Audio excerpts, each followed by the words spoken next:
Welcome, viewers, to our first installment of the Warlock's Brew. I am the Maroon Warlock, and today we're going to be looking at a spook brew of my own. The intention of this series of videos is to take on brews of either myself or from viewer submissions or whatever, what have you. Do a quick deck tech on them and run them through a friendly modern league in this case, or standard league, whichever. See how they do. If they do well, maybe even bump them up to a competitive league. If not, then see where things went wrong. It might have been just me playing like a total putz. So, like I said, today we're going to be looking at modern zombies brew that I'm working on. Figured it had an Amonkhet card in here, or as I like to say, Amonkhet. And figured set just launched. Let's see if we can find some fun decks to use with some of the cards. We'll start out with the land base. As you can see, it's only 18 lands, a little land light, but there's 18 1-drops, 18 2-drops. Your curve mostly tops out at 3 with the Diregraph Colossus. Garamag, if you're playing for more than 3, there's a big problem, or a bigger problem than the land base. So to start with, there's a couple forests and swamps, just have basics up for random blood moons. You got your Blooming Marsh, because again, tops out 3 land or 3 CMC, so you don't really need too many lands out as it is. You got a couple overgrown tombs to fetch. We're running 3 Verdant Catacombs and a Polluted Delta. Normally we would be 4, but budget concerns were a part of this, played into a part of this, and also the deck's primarily black, as you can see. So I don't mind having a Delta to crack just for the swamp, and if I'm really desperate, the overgrown tomb. I only have the 3 forests just so I have some basic forests just in case. And even though there's only 18 lands, I do have ways to get some of those lands back or to fish for more lands. Moving on to the 1-drops, we've got our everyone's favorite 1-drop zombie, Gravecrawler, which for those that aren't aware, you can cast him from your yard as long as you control another zombie, but he can't block. And he's a 2/1 body, which for any aggressive tribal deck, having 2 power on a 1-drop is usually a good sign for a decent card.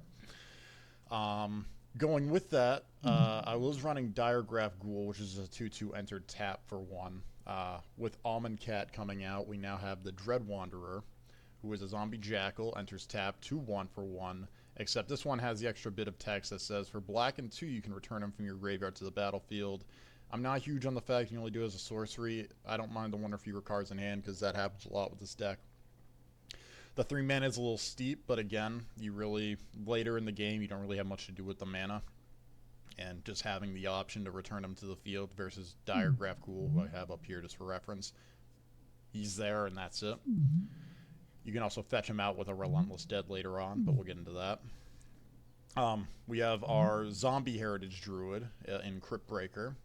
The 3 untapped zombie bit where you can draw cards but you lose a life. I love drawing cards. It helps us get to more lands if we need more lands or to more threats in the game.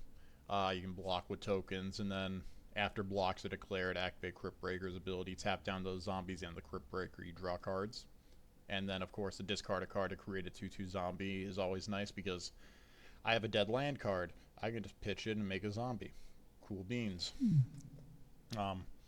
We have a couple fatal pushes, just 2 of them, just because this deck's built with a sort of fish mentality where you want to flood the board more than anything else and get in the damage wherever you can.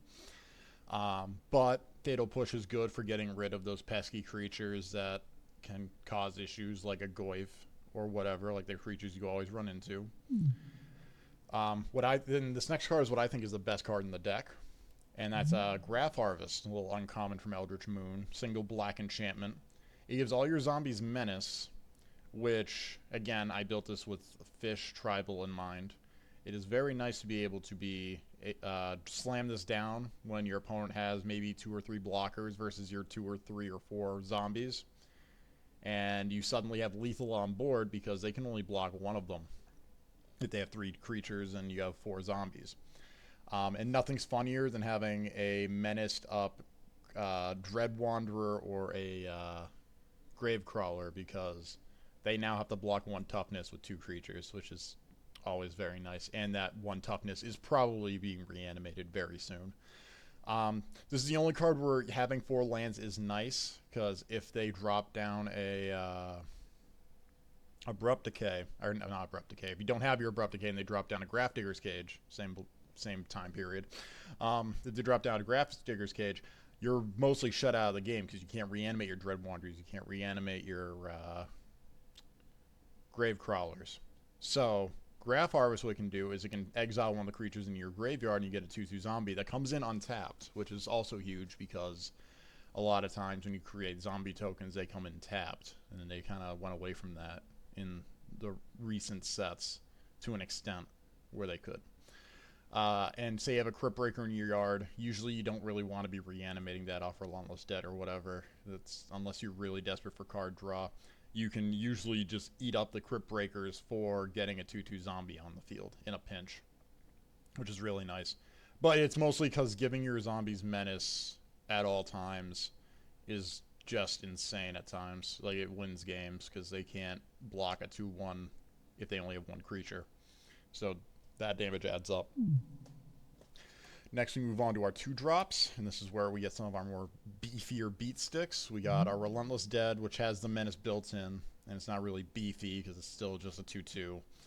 But it has that reanimation bit where if it dies, you can pay black, bounce it back to your hand, and then you can also reanimate any of your beautiful 1-drops for the low price of 1 mana. It could even be a forest.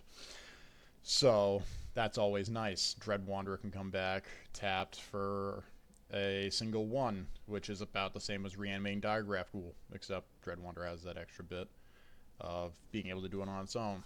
But Relentless Dead usually ends up being targeted by a lot of the removal in opponents' decks from when I've tested out, which is fine, because Relentless Dead honestly feels like one of the weaker cards in the deck, which is strange. We also have our Lotless Troll. He is one of our main beat sticks besides our favorite Big Fish, Gurmag Angler, and the Diregraph Colossus. Lotless Troll has some nice interactions because of that discard a creature card ability, where I can discard, say, a Gravecrawler, play Lotless Troll, and then play Gravecrawler out of the yard on that same turn or the next turn, depending on when I played the Lotless Troll. Having Trample helps him get past even if he is blocked by a couple chumps on Menace, when he has Menace from a Graph Harvest. And just being able to regenerate him at a moment's notice if he's about to die is always nice. The only downside is that they have a path. He's 90% of the time eating that to the face, and that's just something you gotta live with. But he's one of the main reasons I run the green rather than the white, because I do like that black-white zombie that came out in Amonkhet with the whenever a zombie dies, you Blood Artist your opponent. So that's sort of the payoff you have to make, is if you want to run the green for Lotless Troll, I don't think it's worth running white for the other guy. You have a couple of Abrupt Decays, and that's why I was thinking Abrupt Decay before, to deal with things like a Rest in Peace or a Graph Diggers or just pesky CMC 3 or less items. This deck doesn't exactly win fast like a Hyper Aggro would. It kind of wins a little slower than Fish, so keep that in mind. Again, this is more of a brew, and it's more to have fun at like an FNM level. I'm not running this at a GP or anything like that.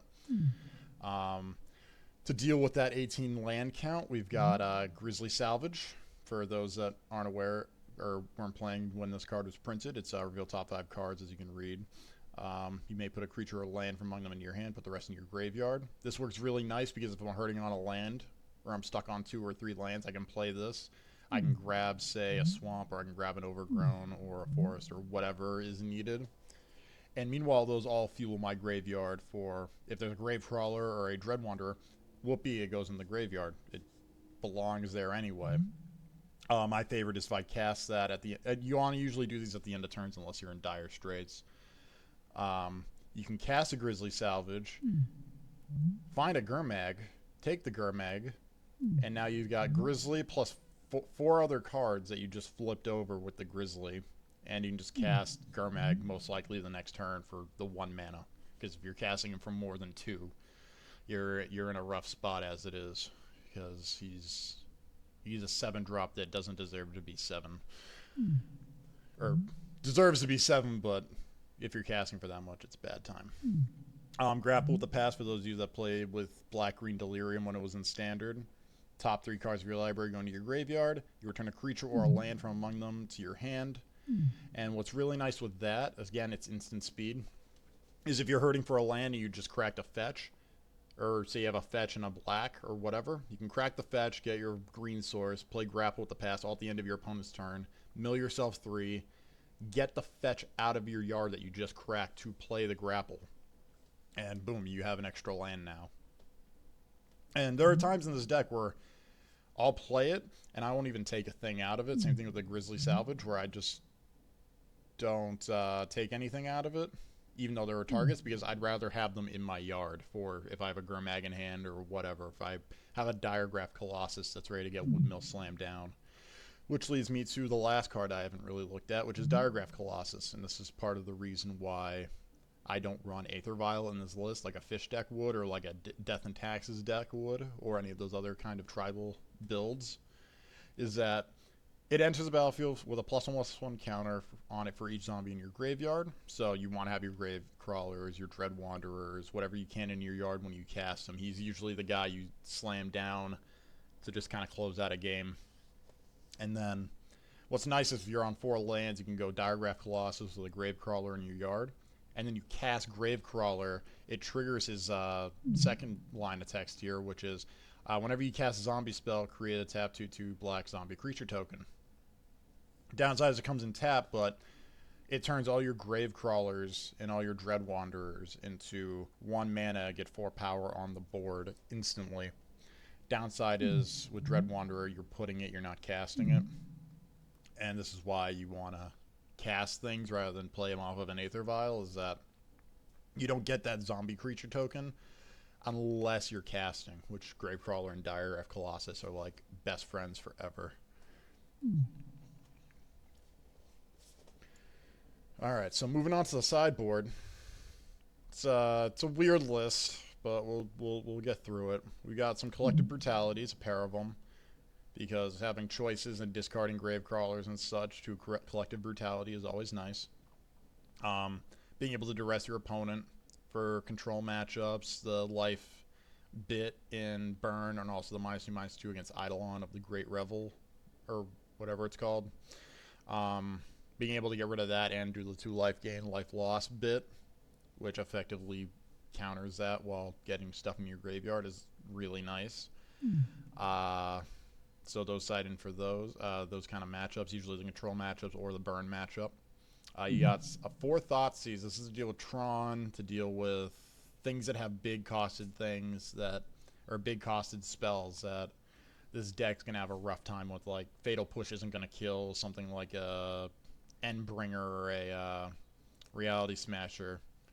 Eldrazi, big guys. So Thoughtseize helps you mitigate that with, I'll take the 2 life and I'll get rid of your Reality Smasher, your Thought Knot, or whatever. Again, good against Tron because you can get rid of them before they get Nat Tron. Control decks that want to continuously wipe the board, because like every tribal deck, this one has the weakness of, if your opponent is constantly wiping the board, even with the graveyard recursion this deck has, you're still gonna have a rough time. So Thoughtseizes are Thoughtseize. Good card for a reason. Illness in the Ranks is one of the weird cards I run the sideboard, because this is sort of a token-y deck, but this deck also doesn't have a way to deal with flyers, like Lingering Soul tokens, which Lingering Souls in my tests have usually been the death of my existence. So this is sort of like a modern metagame at times thing for Abzan matchups, which are already rough because of Path to Exiles being a 4 of, usually, if not after sides. Just being able to be like, I still have my 1/1 tokens, but that are zombies that were originally 2/2s, but now your Lingering Souls don't exist. Same thing with Delver decks. It's a good way to shut off Delver decks for the most part, where the only flyer you really have to worry about is Delver of Secrets himself. We got Nature's Claim for those matchups where Abrupt Decay really isn't getting the job done necessarily, or there's a few extra artifacts you want to deal with, or artifacts and enchantments that are bigger than 3 CMC. So Nature's Claim exists to deal with those matchups. because again, this deck's supposed to flood the board pretty well. That 4 life isn't a huge deterrent like it normally isn't for a lot of decks to run Nature's Claim. Feed the Clan is to deal with the hyper aggro and burn matchups again. Just gaining 5 life in general is nice. If you have a Gurmag or a big Diregraph or a big Lawlith troll out, you gain 10 life, which is pretty solid all on its own. Usually puts the game out of reach. We got Parafulminators, again for Tron and Eldrazi and other matchups that like to play around with having excessive mana bases. It's Black's best way of handling that sort of scenario. If someone has an idea for a cheaper or more effective green black spell that does the same thing, I'm all ears. What's nice about Fulminator is that if you side them in for a matchup, you can get them back with Grapple with the Past, which is always a nice touch, because if you mill 3 and then take a creature, I'll be like, oh, I'll take Fulminator, boom, play them, blow up a land, rinse, lather, repeat. Lastly, when I built this deck, Dredge was still kind of a thing, and I figure it's always good to have something in the deck to deal with graveyards at times. So I have Nihil Spellbomb to deal with graveyards, because beyond that and Surgical Extraction, there really isn't a huge amount in black at such a low cost. Because, I mean, Leyline of the Void would probably be ideal, but at 5, it's kind of rough, because if you don't have it in your opening, it's a 1-of in your side. It's like, eh. And also the fact that you can draw cards off of this one, which is nice with the black, which, as you can see, with the land base, there is an abundance of black mana sources. Cards I've already thought of for this deck at times and tested to less than stellar results were Haunted Dead. Although Haunted Dead did better than Prized Amalgam, which was originally in the deck, but it made me have to put in 1 Watery Grave, and then that caused its own level of issues, because if I didn't have the ways to get them out, or if I didn't hit my Law of the Troll and my Crypt Breakers, I was basically stuck with a Prized Amalgam just sitting in hand at all times, or it's just a dead card. So that's more or less the deck list. So I'll join a league, and then I'll hopefully see you guys there if you want to see how this deck does in a more friendly league like what you'd see at an FNM. And we'll see how it goes. Thank you for watching. I'm the Maroon Warlock, and this is the Warlock's Brew, Episode 1.